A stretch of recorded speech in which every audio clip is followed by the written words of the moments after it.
All right, hello and everyone. Hello and welcome everyone to today's webinar, Coronavirus Implications and Recommendations for International Recruiters. I'll hand it off to Annette Estrada, the moderator for today, in just a moment. I just wanted to mention that if you have any kind of questions, be they related to the actual content being presented, something for ACRO in particular, or just a technical issue you need help navigating, feel free to use the questions tab on your webinar dashboard. We will be uploading the handout in the handout section of that dashboard, so you can use that to follow along if you need to. And we will also be posting the recording by the close of business today, 5 p.m. Eastern.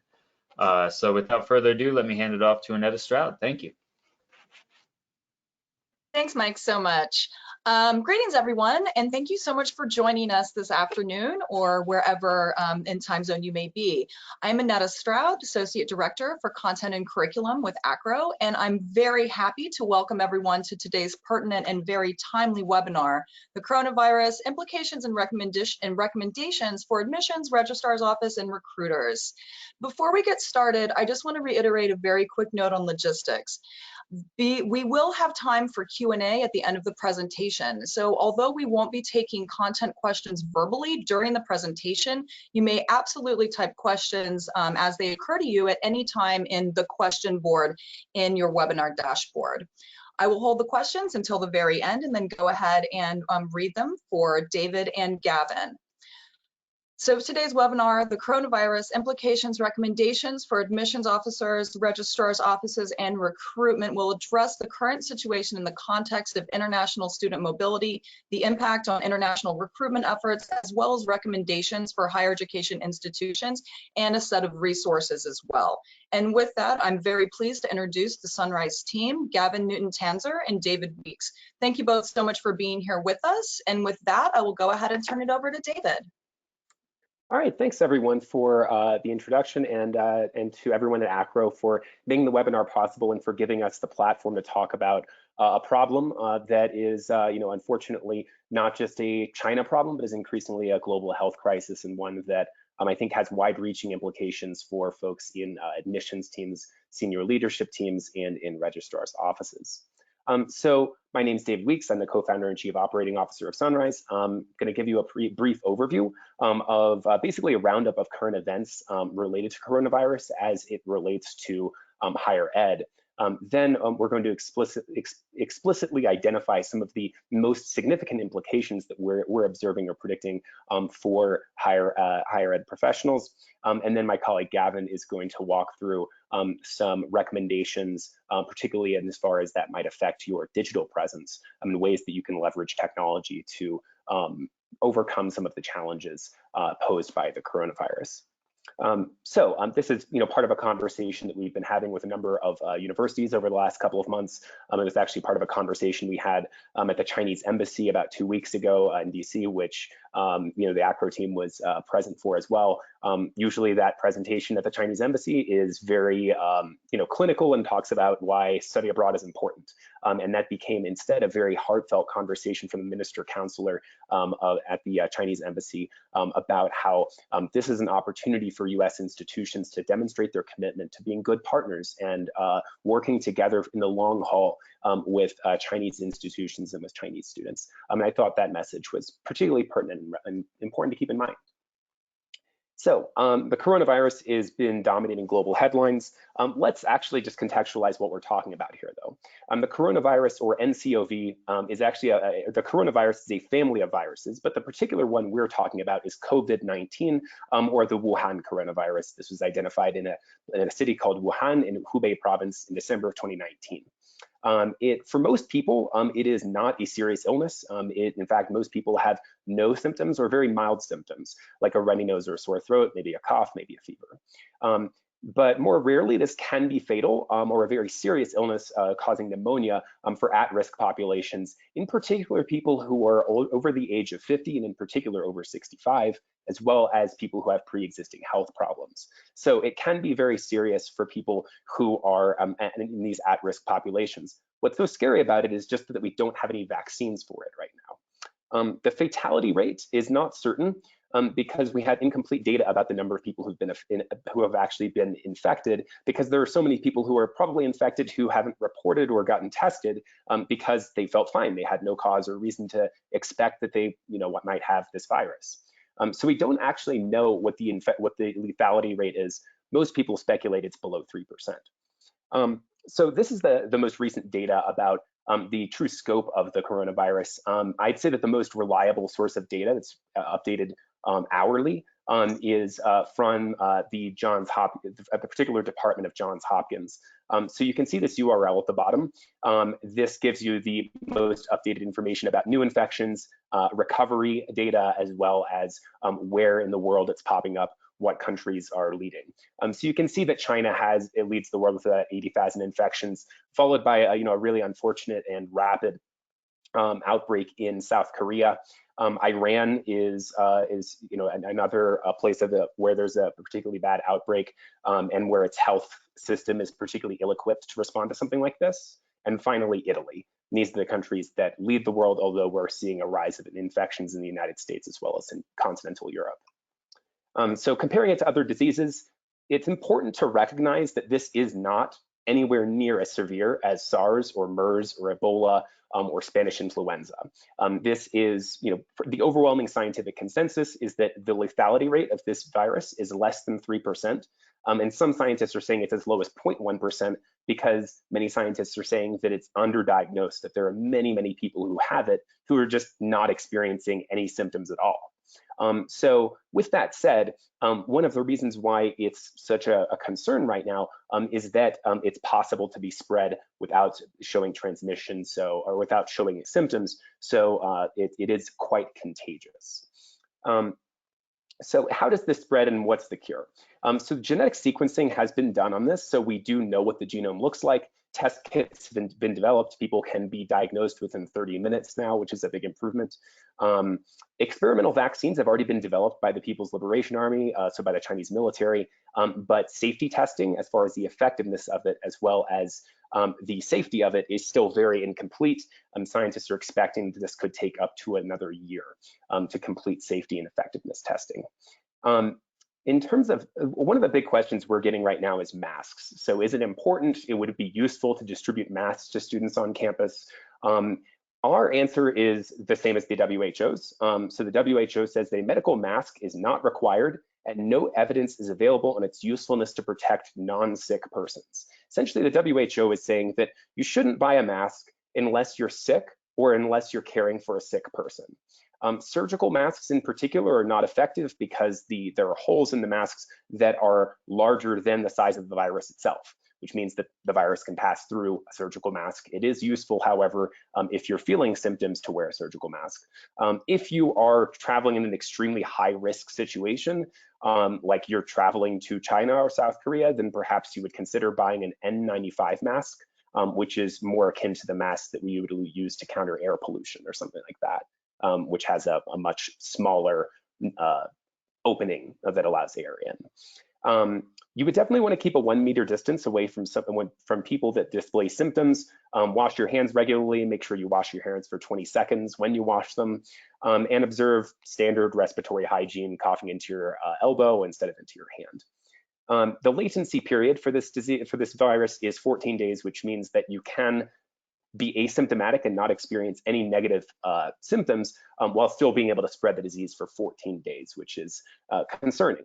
Still, again, the fear-mongering in the media is not particularly helpful. Yes, this is a dangerous disease. It is scary because we don't yet have a vaccine. However, many, many more people die each year from malaria, from car fatalities, from the seasonal flu, and many other things like that. So I think it's important to be realistic and recognize that this is a serious public health crisis, but also is not the apocalypse or any cause for, this is nowhere near, the bubonic plague or something like that.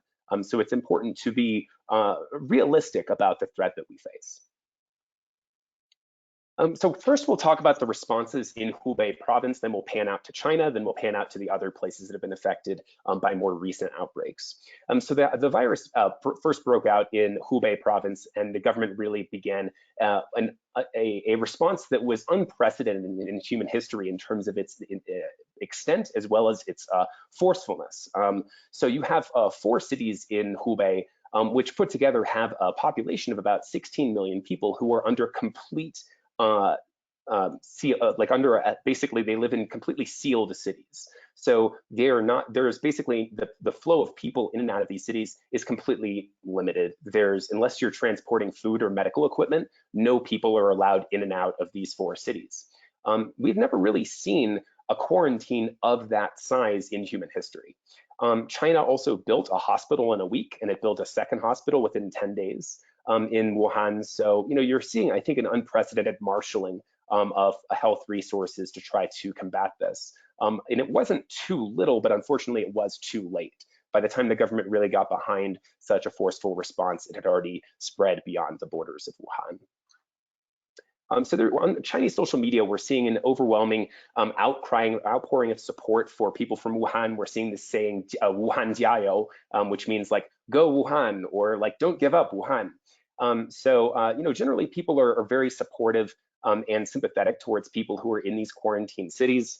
And increasingly, we've seen very much a coming together. People saying, well, we may not be able to go to school, but we'll learn from home while we can. I may not be able to go to work, but I'll work from home if I can. Everyone's just telling all of their friends to stay safe, look after their families, and that this will all pass. Let's work together to make it pass faster. However, we are increasingly over the last 2 weeks, because people have been, many people have been unable to return to work and to school for 6 weeks now. And many of them are still in their ancestral hometowns that they were visiting 6 weeks ago for the Chinese New Year. So you have some people who are getting a bit restless because they've been in their grandparents' basement or an extra bedroom of their grandparents' house for 6 weeks. That's quite a lot of time. So you're seeing an increasing sort of sense of restlessness. People really want to get back to work, go back to school, to see their friends, and to resume an air of normality in their daily lives. Business owners are eager to resume commerce as usual.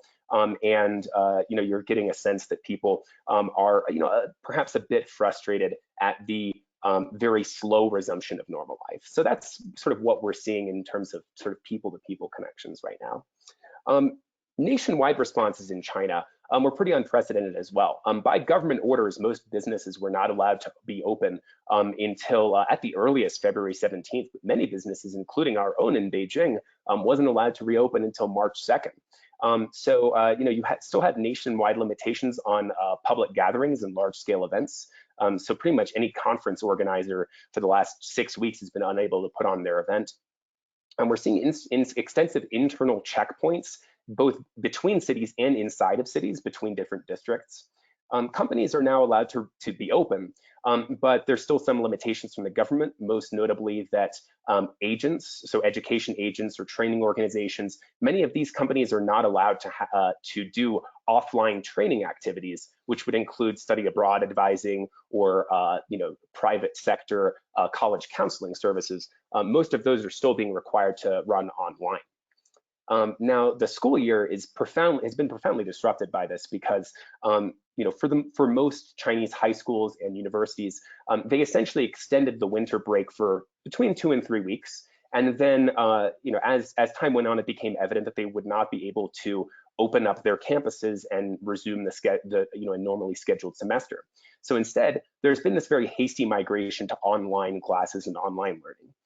To date, we're only seeing a very small number of provinces and municipalities that have opened their campuses and are having students on campus. Right now at the high school level, we're only seeing that for grade 9 and grade 12 students in some regions.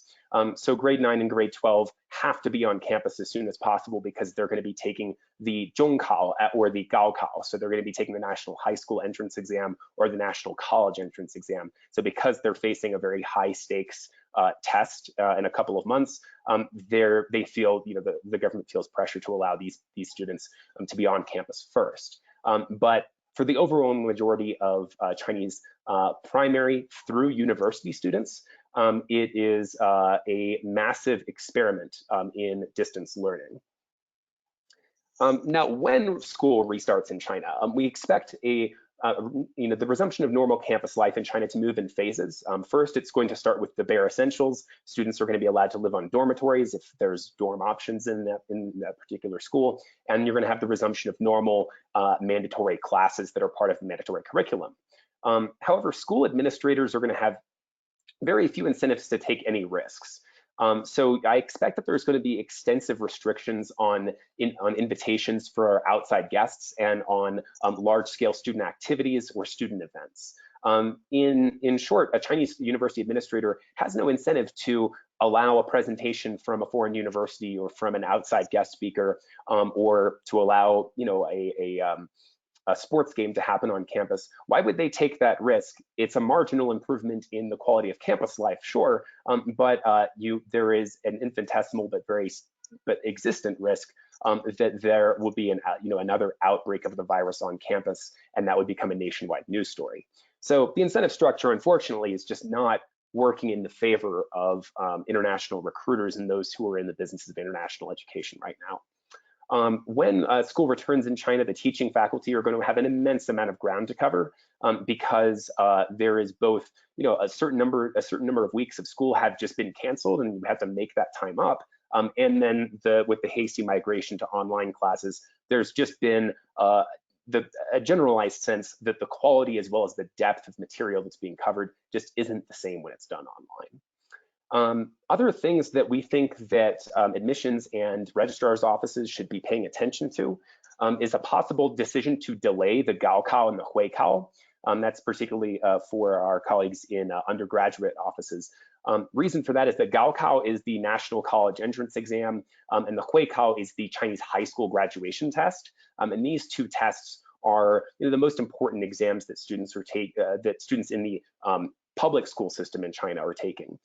So if these exam dates are delayed, then that's going to affect the ability of Chinese students to get you necessary transcript and graduation certificates, the actual proof that they've graduated from high school, as well as their final report card. So that's something that we would suggest watching very, very closely. It's also important to remember that in China, there is one Ministry of Education, excuse me, but there are actually, in terms of things like the Gaokao and the Huikao date, the Huikao date in particular could be determined by a provincial Ministry of Education board or the Education Bureau of the province, and there are 34 of those. So it could be something that is delegated, or the provinces are allowed to decide on their own. So certainly something to watch. The other thing to watch would be the possible extension of the school year into the summer and the delay of graduation dates.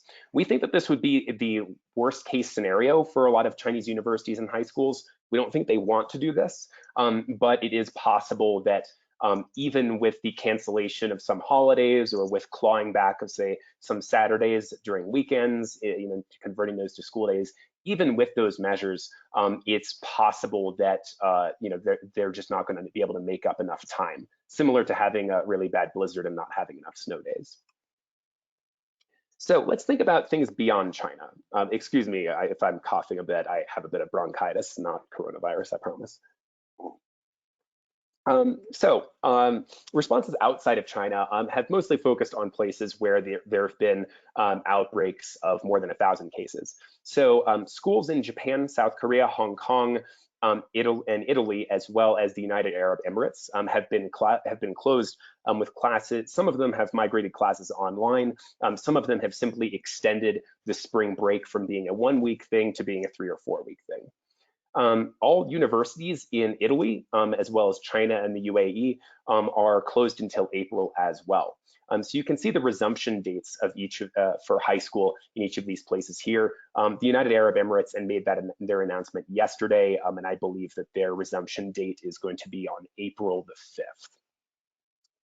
So following China and Hong Kong, hospitality and travel industries in Italy, South Korea, and Japan are really struggling, but companies haven't been forced to close by government orders. Instead, companies in China, in Japan and South Korea are voluntarily implementing work from home policies wherever that's possible. We think that one particularly useful weather vane of whether or not normal life is sort of resuming in places outside of mainland China. One particularly useful example would be the Hong Kong University entrance exam. So this is basically Hong Kong's version of the Gaokao, which is their entrance exam for universities. That's still scheduled to take place as normal in March. So if that takes place as originally scheduled, then I think that would be a powerful example to other areas to other places in Northeast Asia that it is not necessary to delay or cancel extremely high stakes tests, even though those are large scale gatherings of people. So these are some of the responses we're seeing that have affected, international recruiters in these other countries. Now, air travel is an important topic because that's, essentially the artery by which students study abroad or pursue international education, and in a lot of cases take tests like the SAT and the ACT. So we've seen in China cancellation from from 59 airlines from more than 44 countries and regions. Inside of Europe, we've seen about a 40% drop off in demand for flights. So cuts are being, we're seeing cuts in flight routes worldwide, including to Japan, South Korea, inside of Europe, and in mainland China. So that video that I just played gives you a sense of, this is basically, on the left side is before the coronavirus broke out, and on the right side is what air traffic looks like after coronavirus broke out. So there's basically 13,000 missing flights that have not resumed because of a mix of quarantines as well as just very almost non-existent demand for intercity travel. People just don't feel comfortable taking vacations right now, and a lot of businesses think are being risk averse and are instead taking meetings over Zoom or the equivalent. Now, one of the other sort of things that we should mention with travel is the travel bans that are currently in place in Australia, New Zealand, the US, Singapore, Italy, and Israel. So let's talk about this in a little bit more detail. So for China, there are entry bans or travel restrictions in 56 countries. So that includes Australia and the United States. With a couple of exceptions, the rule is generally that if you have been in China for the last 14 days and you are not a citizen of that country, so say you're going to the US, if you're not a US citizen, or saying if you're going to Australia, if you're not an Australian citizen, and you've been in China for the last 14 days, then you will not be permitted entry to the country. So that means that if you are a student who's trying to study in the United States from from China, then you'll need to wait in a third country or third territory for at least 2 weeks before taking your onward flight. So we actually saw a lot of students from who were trying to go to Australia because their semester begins in February from China, and they had to take basically a mandatory 2-week vacation in Thailand or Cambodia or something, and that was one of the only ways that they would be able to enter the country. Now, because of the outbreak in South Korea, we're also seeing similar travel restrictions on South Korean students. 34 countries have implemented travel bans on people who've been in South Korea for the last 14 days. Including Australia. However, the United States has not yet implemented travel restrictions on people from South Korea at the moment. Iran has been the subject of many travel bans, although with the US, unfortunately, that's not really news. And more disconcertingly, we're seeing Israel now banning travel from several other major European countries, including Germany, France, Spain, and Switzerland. So if you've been to anywhere basically in these major countries in continental Europe, you now can't enter Israel. And if that that bodes, I think, a very that portends a pretty dark picture for the future of international mobility for the next couple of weeks. Now, the economic impact of all of this is quite considerable, not just on tourism, although we'll talk about that in a second. So looking at the economic snapshot in China, GDP growth has basically gone to zero. It's probably negative, actually. It's expected to decrease China's GDP growth for the year by at least 1%, even if coronavirus ended tomorrow. Many factories and companies are short people because many migrant workers who staff the factories in China are still in their ancestral hometowns because flights and trains are still not running as normal, and because of restrictions on travel that are still in place. So you have this very incomplete Chuanyuan in China, or this Spring Festival migration. In general, you're seeing a broader sort of tug of war between health ministries that are advocating for as much control as possible, trying to restrict the spread of the virus, and economic ministries who want to restart the economy as soon as possible. So the industries that you would expect to be hit the hardest have been hit quite hard. Things like travel, hotels, restaurants, luxury goods, because people don't feel very celebratory, event production, offline education, more or less by government orders, and offline entertainment. It's been particularly damaging also for Italy, though, because 13% of Italy's economy is tourism and people just aren't going anymore. In China, we've seen a 25% drop in the Purchasing Managers Index, which is basically an index of business-to-business consumer confidence. The economic news from China is pretty glum at the moment. Now, the future of this virus, what we expect is that the best case is that new infections slow down to the point that more people are recovering and getting out of the hospital each day than are catching the illness. So we're starting to see a net decrease in the number of people who actually have this thing. So the best case would be that happens in the next 1 to 2 months. That's seeming increasingly unlikely, though. The worst case is that this illness basically becomes a global pandemic, and travel restrictions wouldn't really make sense in a world where everyone has the disease and it's already in your home country and it's in basically every other country. At which point you may as well not harm the economy and harm mobility because the disease is already everywhere. Now, one thing that we see that this situation is more likely than the best case situation. We do think, however, that while the future is impossible to predict, and while the vaccines may be developed faster, and this may blow over faster than is expected, it's also important to remember that the flu and most coronaviruses are seasonal illnesses. They prosper in cold and dry conditions, and they generally tend to degrade very rapidly.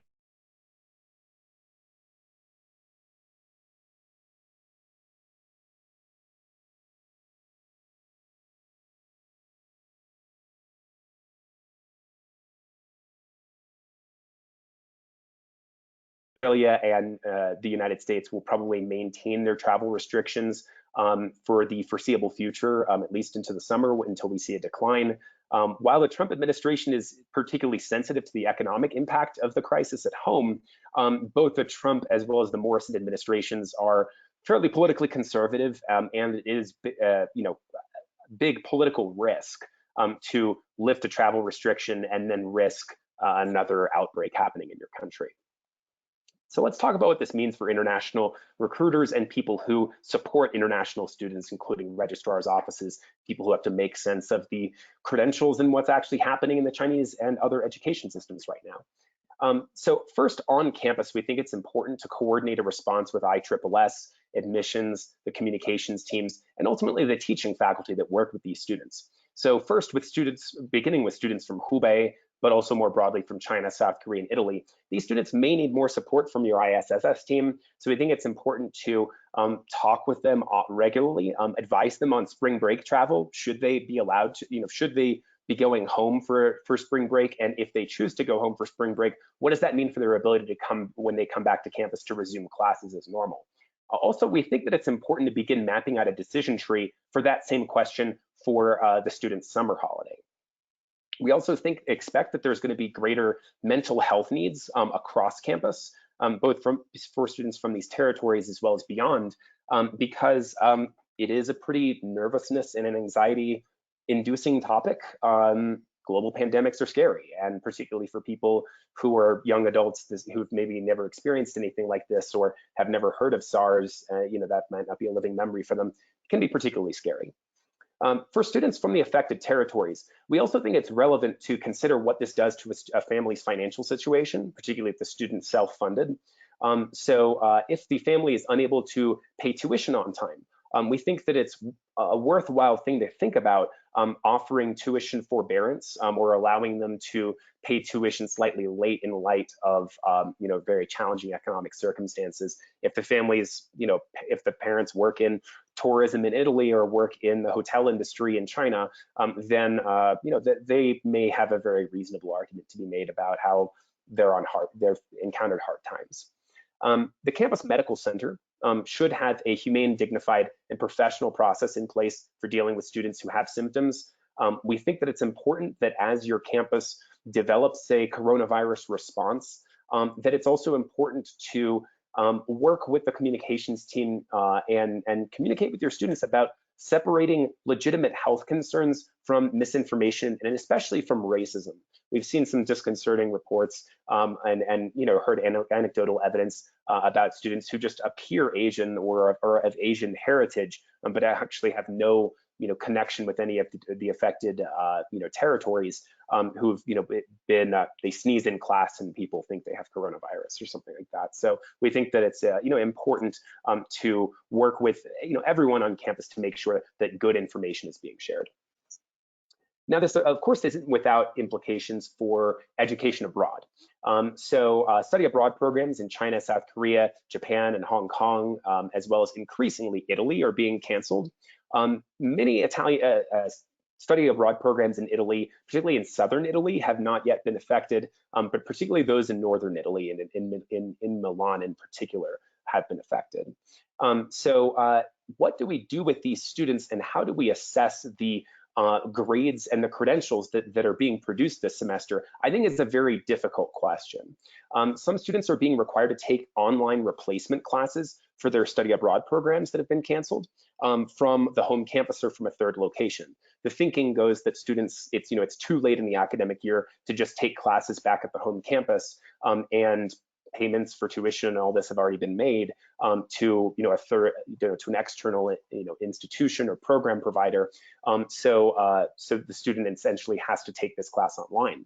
But academic classes or academic standards for these classes may not be as rigorous, and it lacks this key experiential component. The overwhelming majority of study abroad programs have at the heart of them, the experience of being in a foreign country, what that does for your ability to do language immersion, the ability to study history through site visits, the ability to study business by interacting with local business leaders.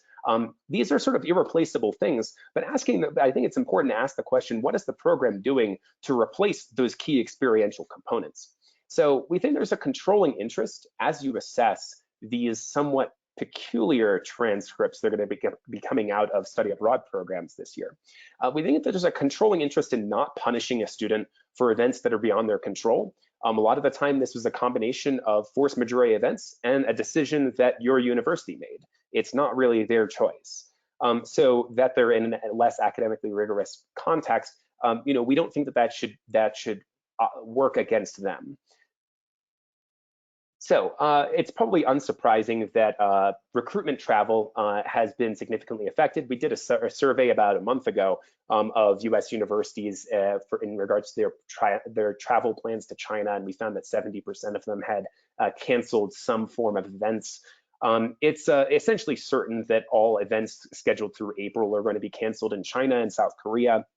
And there's a possibility of doing in-country events in May. Although it's more likely than not that your Office of Risk Management or senior leadership is going to have some feedback about that.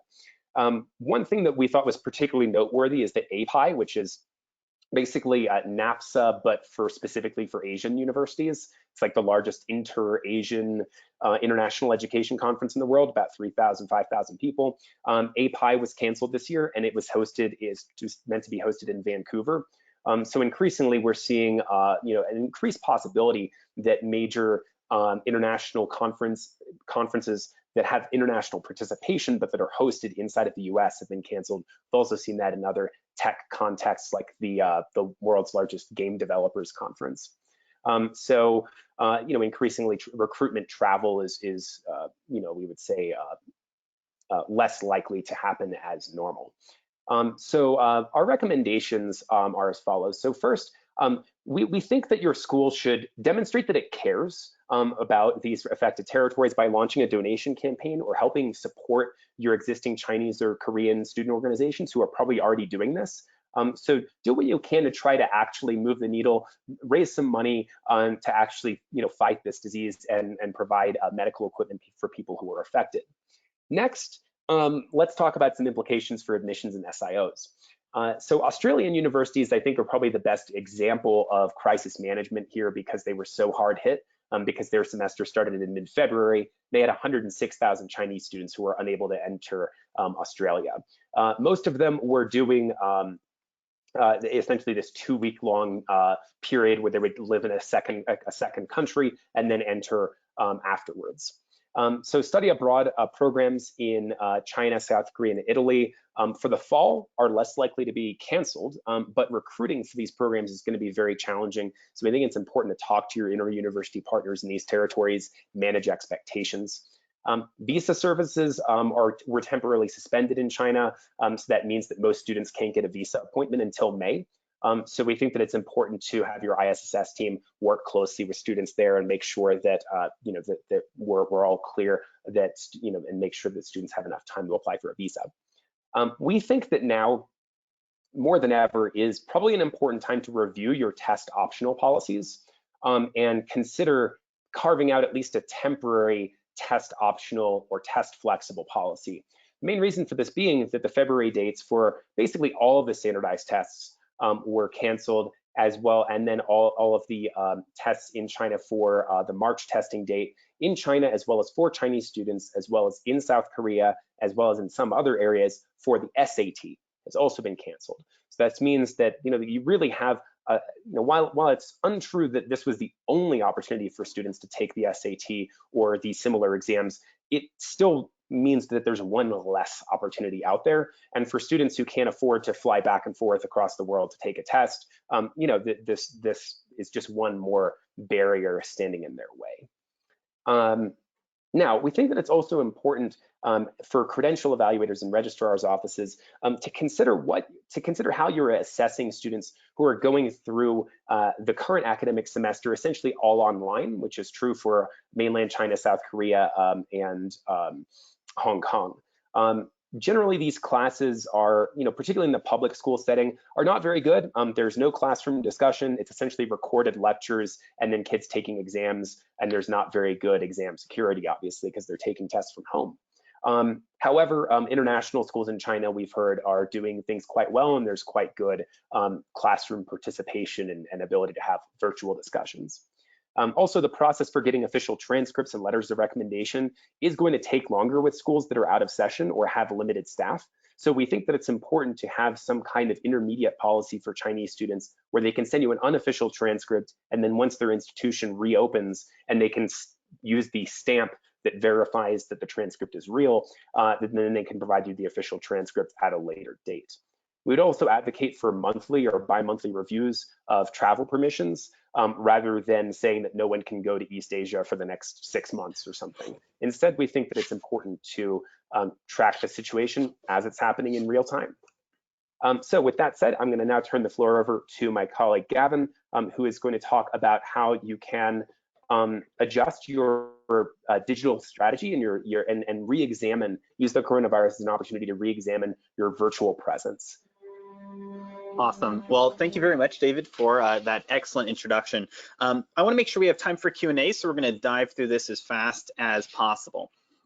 So first, I want to, as many of you already have, many institutions have done a great job on their public university websites, on their Twitter, Facebook accounts, been making awareness to their general community, and that obviously is a very important first step. Though, of course, in the context of China, when you're dealing with the Great Firewall, there are a significant number of limitations. Facebook, Twitter, most of LinkedIn, YouTube, and a variety of different, even sometimes university websites are not accessible, and these are things that previously might have been not necessarily a #1 priority, but something to be thinking about. So one of the things I want to review now specifically in the context of China are what are your digital alternatives and how do they work?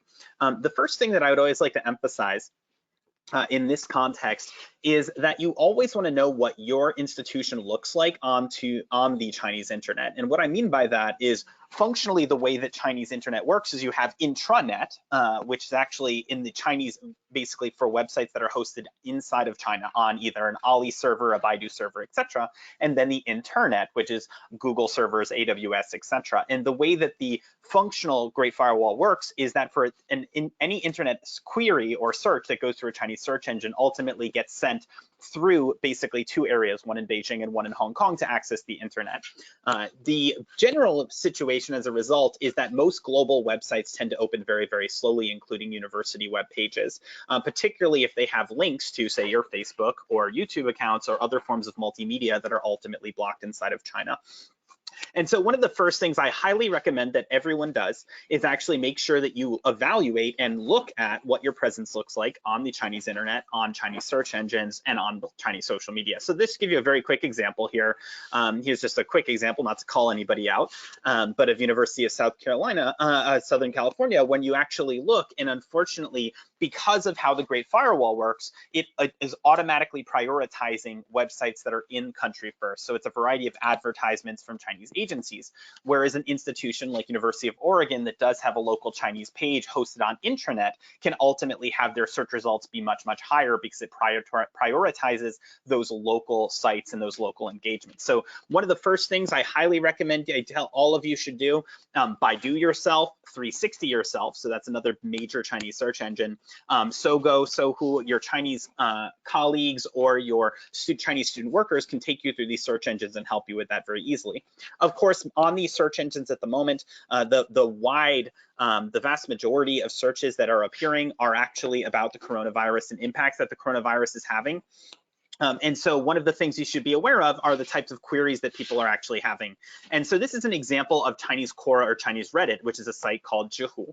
There are actually many other sites like these, like Baidu Baike or Douban, etc., where a series of questions are being asked and answered in a semi-unofficial way. And so, for example, people are asking how the virus is impacting study abroad applications. They're looking for application information, and they're wondering, in a very unfortunate but very real problem, is how they're supposed to adapt to racism as a result in this current climate. And that's definitely something that we see popping up on Chinese social media as a very real concern. So one of the things that we highly recommend is either have student workers, Chinese students on campus, or just your admissions community really look at questions that are being asked, maybe about your institution itself, maybe about study abroad in general. And if you can actively engage some of these questions or have students on your behalf engage them, either in official or unofficial capacity, you can build a lot of goodwill and provide a lot of value. If you do have a Chinese web page, this is probably one of the most effective ways of conducting SEO in China, because you can ultimately link these answers to an official website or portal that you have in China.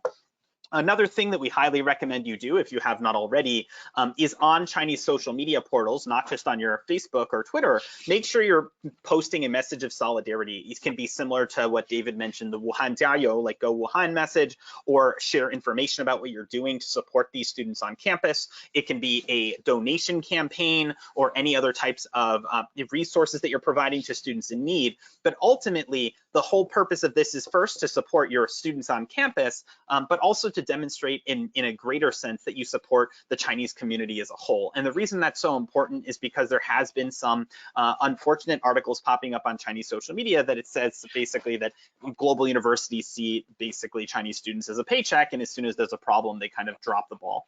You don't want to be in that situation. So reach out, provide resources, and make sure your information is available.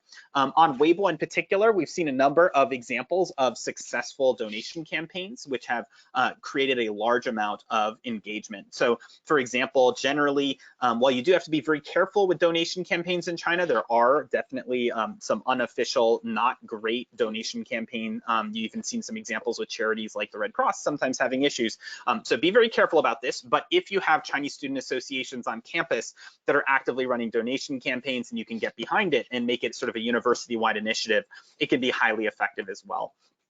Now, another thing that I'd like to point out, so here's just another example of an app called Totale, which has grown exceptionally in importance. And one of the things that I'd like to use this as an example of right now is what happens when you have an entire population, the entire Chinese population, functionally in quarantine at least for 2 weeks, many of which who have been working from home or staying home for 4 to 6 weeks. And as a result, what ultimately many of them have been doing is just actively searching on their phone. They're on WeChat, they're on Weibo, they're on Totale. And so as a result, the amount of information that each of these platforms, I mean, as you can imagine, China doesn't deal with data privacy the way that, say, Europe does with GDPR. These platforms are getting incredible amounts of data about what people are looking at, what they're reading, and what they're engaging with. And so it's sort of, if you can envision, if the United States, everyone decided to just go on Facebook for 6 hours a day for like 6 weeks, as if Facebook doesn't know enough about us. At the end of that period of time, they know absolutely everything. And so it has very interesting implications for what this is going to mean in terms of engaging Chinese students on these social media platforms, when you can actually target them based on how long they've been reading articles about, say, study abroad in a given location. So it's very interesting in that regard. We don't know sort of how that's going to play out. But this is an example with Totale. Previously, it wasn't as popular of an application. It had a roughly 200 million monthly active users compared to, say, WeChat, which would have anywhere upwards of 800 billion daily active users. So you can get an idea, mostly because Totale is longer form content. It's reading articles. But as people have been staying home, they've been reading more and more long form content. And that has had huge impacts on Totale in particular, where it's actually grown in a very big way. Another example of an app that is fundamentally transformed is the Chinese version of TikTok. So I'm sure many of you are familiar, and probably there's a few groans when we say TikTok.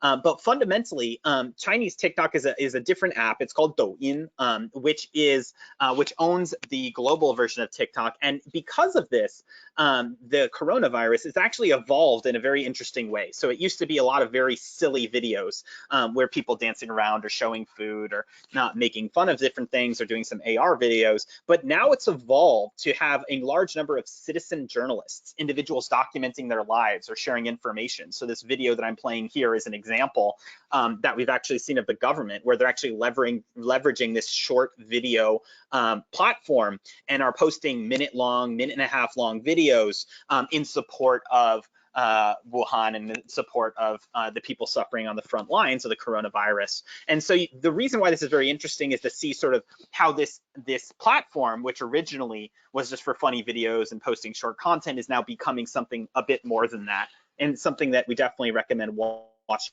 into the future. Another aspect asked quite frequently now is, so what are all alternatives? What alternatives exist if you cannot recruit in China in person anymore? So here are just a handful of examples. There's actually many, many more than this. These are just some of the ones that we personally recommend or like using. The first is Zhumo, which is quite similar to Zoom. If any of you are familiar with it, it does have an English backend, though it doesn't always work as exactly the way you would expect it. It's extremely powerful for a classroom type setting. The only downside being that individuals do have to download the application, which is mostly a Mandarin interface. So it can be a little difficult to get going, but if you are looking at online classes, it's definitely something we recommend. If you're looking to do sort of shorter Q&A sessions, Douyin, as I mentioned, Chinese TikTok is now actually something we'd highly recommend looking at, because you can actually very quickly share information, share your screen from a cell phone, and have a lot of interaction with potential Chinese students, and also get maybe some extra engagement or some interest if you make some have some additional information there. For info sessions or sort of traditional just live streaming, our personal favorite is this platform called Weikaijiang, or Vkaijiang in English. And the reason why it's super powerful is it actually allows people to access and sign into the platform directly from WeChat. So from TikTok, you'd be getting into the TikTok app. With Zhumo, you're downloading a separate application. But with Weikaijiang, the viewers actually are going to log in directly from WeChat. So what that means is that while you have this sort of nice live stream opportunity to share a presentation or do an info session with Q&A, the individual student actually has access directly from their phone, directly able to stream it, which can help boost engagement. So as some of you know, we generally run up to 200 college fairs a year in China and various student events. Unfortunately, pretty much all of those have been canceled for the foreseeable future. We do have a number of live stream events. So if you are looking for an alternative and would like to join a group of universities together to do a series of presentations, we've been hosting these with quite some success where people, of course, nothing replaces offline engagement, but we are using the Weikai platform to effectively run a series of live stream broadcasts inside of over 500 international schools that we work with. So something you can think about.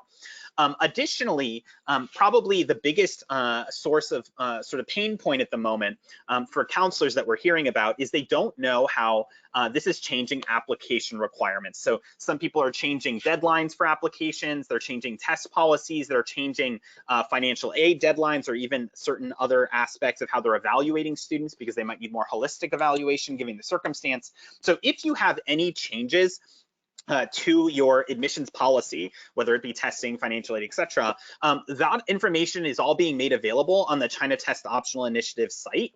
So if you do have that, let us know. We can share a link with you, and then you can make sure that counselors have in one place access to all of the changes that you are making. Likewise, if you are test optional or you are being test flexible, you can indicate on that form as well. So more institutions are made available, more information is made available to international high school counselors. Previously, this was really big for students who were opting out of the Gaokao. And so that was like when people were talking about test optional or being flexible, they were accepting Gaokao scores. But now, of course, given the circumstance, it expands to much, much more than that at the moment. The last thing that I would highly recommend, and that we found is much, much bigger in Asia than it is in the United States, is how virtual reality is being leveraged. So I'm sure many of you have been hearing about sort of 5G technology. And what 5G technology is basically just faster internet speeds. And so as a result, for example, once upon a time, for when we had 2G, sending an image might have taken a long time or actually been a really big deal. Then with 3G, all of a sudden we could download games and play Angry Birds and be able to communicate a little bit better and send some videos back and forth with our friends. Now with 4G, we can live stream Netflix and get on YouTube and see all these different live stream videos. Well, now with 5G, we can take things to the next level with what's called web-based virtual reality or web-based VR content. And this is very popular in China because you can actually now, with a very simple device, this is just one example, you can get them from Samsung, buy them on Amazon. They're like a couple $100, like $200-300. You can get a virtual reality camera, upload that content on any number of different sources completely for free, and then share that content in Chinese social media. You can actually do that on some forms of US social media, but it's a little bit behind. And you can actually embed those virtual reality videos directly. Here's an example in a Weibo post. Why that's super cool is because then you can actually do live stream virtual campus tours. So that's just something to think about, where you can actually do a live stream and actually walk people through your campus, which can be pretty exciting. So if any of you are still learning how to do that, feel free to reach out. We created something called a DIY guide, a do-it-yourself guide. For Campus 360, where you can just go take your 360 images, upload in the platform, and then have it accessible anywhere in the world. Most importantly, of course, there is a separate server called 360 Campus for China, 360campus.cn, hosted in China, to make sure that those images are accessible there as well. So if you need any help with that, let us know. We can provide you a very quick DIY guide on how to do it. So I don't want to spend too much more time, but at the end of this, we will provide you with a link if you want it to share that admissions changes. As I meant, if you're changing any admissions policies, definitely let us know so we can update that. If you need any sort of specific information or want to schedule a call, let us know. And if you have any questions about doing shared webcasts in place of recruitment tours, happy to help you there. Finally, we do highly recommend looking and maintaining a very sort of regular watch on what's happening with the US Embassy, the World Health Organization, of course, the State Department, as these travel advisories are changing very frequently. And it's something you need to be definitely aware of. So with that, thank you very much. I want to make sure that we do have time for questions. So I know that was very fast, but hopefully that's helpful. And of course, we'll share the presentation afterwards in case you didn't have a chance to catch all of it. So thank all of you. Excellent. Thank you both so much for that very informative webinar. And we do have a couple of questions absolutely for you guys. The first one is really going to be coming around and speaking to documentation that is coming out from institutions. Due to some of the closures, what should we be expecting on that from institutions at this point in time coming to our offices? So while we can't speak specifically to the situation with Italian universities, that's just our regional expertise is China. I'll say that first, you can expect delay because many of the administrators are on campus, but the students aren't on campus, so their ability to send in these paper request forms for official transcripts is limited. I would expect first and foremost would be a delay in in your standard processing time for receiving those documents. This is something that your credential evaluators are probably sensitive to already, and something that if you work with a credential evaluator, they'll probably have a sense of what a specific institution, the challenges that you'll have there. I would say that the one thing that I'd expect that would be more common from Chinese institutions is that they may not be able to issue the official CHOP, that red stamp that you see on certain official documents. That red stamp is actually sort of akin to the signature of the principal of the school or something like that. That's the stamp that really matters and makes it official. So you may see documents that are unstamped that come to you. Know that you should definitely ask for the stamped version, but that if a student is facing either option A, I send you an unstamped or unofficial transcript before a deadline, or option B, I miss the deadline in entirety, they're probably going to want to send the unofficial transcript and then send you the official version at a later date. I'd say that those are two of the things to expect with documentation. Excellent. Okay, and we do have a question regarding embassy services. There has been some word on the street, as it were, that processing times are there's a massive waiting time, especially in the Beijing area. Can you speak to that for a moment? Yeah, no, it's really bad. It's really so bad. in Beijing, if you want to make an appointment for an American visa, right now, the earliest possible appointment date is November. So, well after, midterm exams in the spring 2020 cycle. But that's not to say that students who live in Beijing are completely without recourse. Generally, they have two options. The first is go to a private sector agent. One of the reasons why the wait time is so bad is that there's a huge lag of, there's been basically 6 weeks worth of apps that have been pushed forward because previously the consular staff weren't actually there, so they had to suspend the services.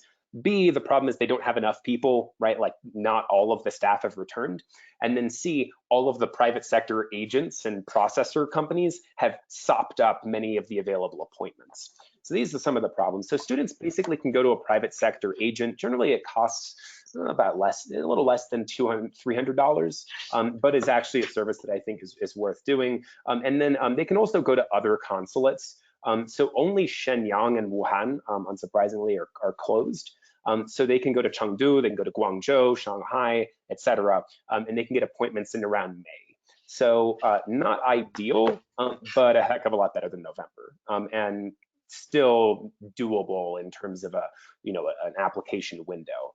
I think that the bigger problem is going to be if you have students who apply really late, or if your institution, tends to see your surge of people, accept, enroll, and all that, later into the summer, starting in June or something like that, and they need fast turnaround in order to be able to make the fall onboard date.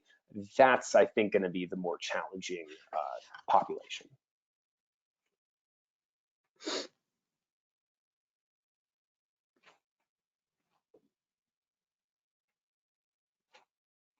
But yeah, were there any other questions? Or Annetta, you're muted.